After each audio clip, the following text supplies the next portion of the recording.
Want to know something absolutely crazy? I have been terrified of something for years.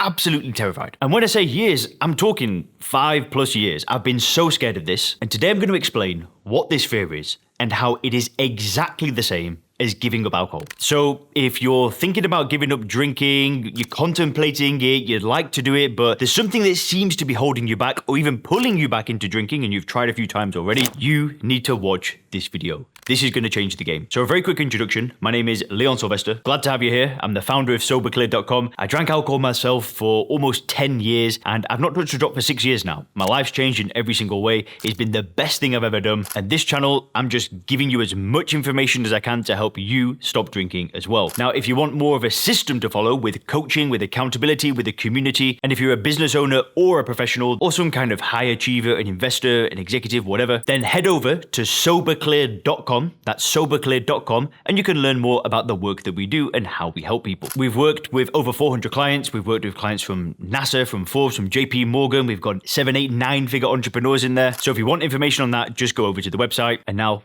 let me get into this fear. So I've drank coffee for a very long time.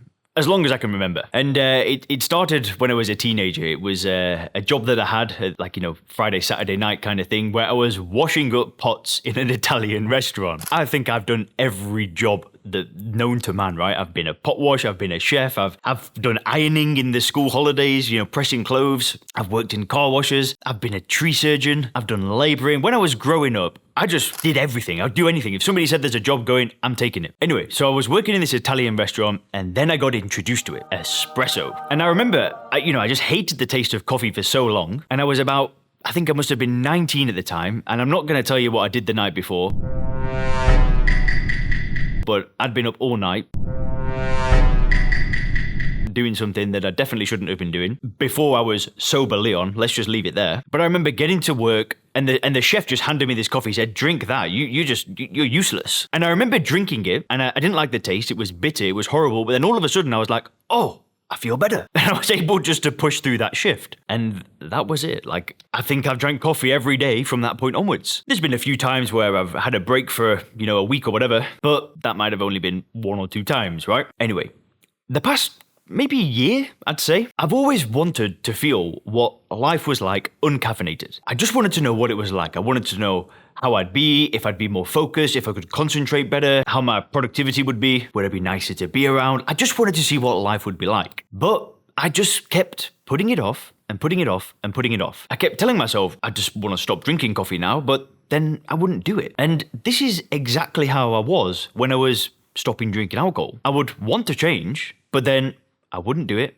I wouldn't do it. I wouldn't do it. But why not? What was it? Well, it was fear.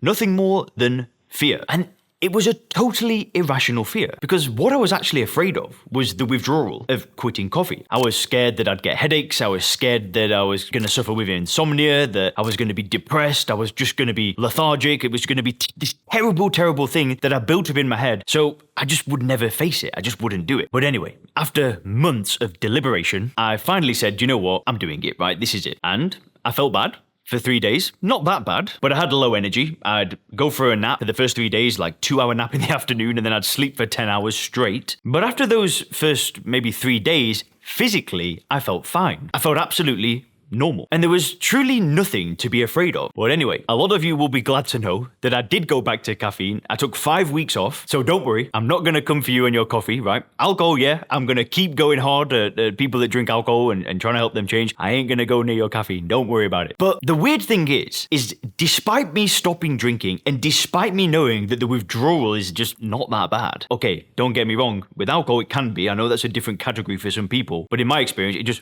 wasn't that bad. I still built that fear up with a totally different drug for months on end. I just, like with people that drink alcohol, is I put it off and I put it off and I put it off. All because of this completely irrational fear. Sure, there were a few days that weren't that great, but they weren't that bad either. After those 3 days, I was back at the gym, I was exercising, and it was normal, right? The exercise, I didn't need to push myself any harder, and my training went well. And I'll tell you why I went back to caffeine in a second. But I want to reassure you that if you're feeling this fear as well, it is totally normal. Everybody feels it. And it's the only reason why people continue to drink. Why would somebody continue to put a poison in their body that does nothing for them? There's no nutritional value. It destroys pretty much every cell it comes into contact with. It's a known carcinogenic. Why would anybody continue to consume that when we know this? Well, it's this thing of fear. They're afraid of withdrawal. They think that life's going to be worse without it. So they do what I did with caffeine. We put it off, and we put it off, and we put it off. And I wanted to let you know that it's okay to feel this way, but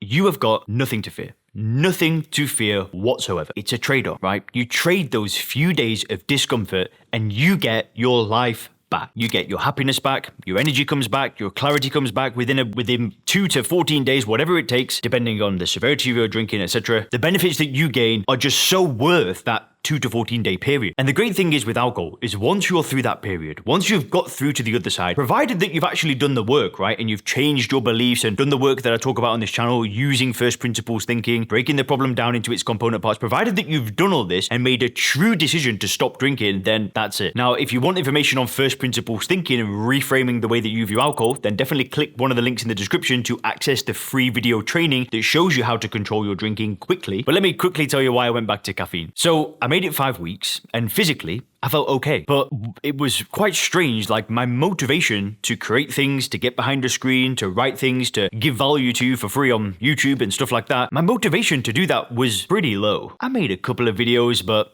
I just didn't really have the same drive. So for viewers of this channel, I've sacrificed myself. I've gone back to drinking caffeine just so I can start being more productive. And hey, listen, maybe that's the addictive brain in my own head with caffeine. But the thing is with caffeine is that if I drink it, I'm not going to destroy my life. With alcohol, if I drink that, then I am. And again, maybe that's just pure cope. But either way, I'll tell you one thing, I'd built this up in my head. I should have done this experiment, a year ago and gotten it out the way, done the 5 weeks and then said, okay, I'll drink coffee again. Rather than just having it lingering in the back of my head day after day after day for months on end. The exact same as stopping drinking. So get to it. I believe in you so much. If you click the video on the screen now, you can learn some of the warning signs that alcohol could be killing you. Have a great day.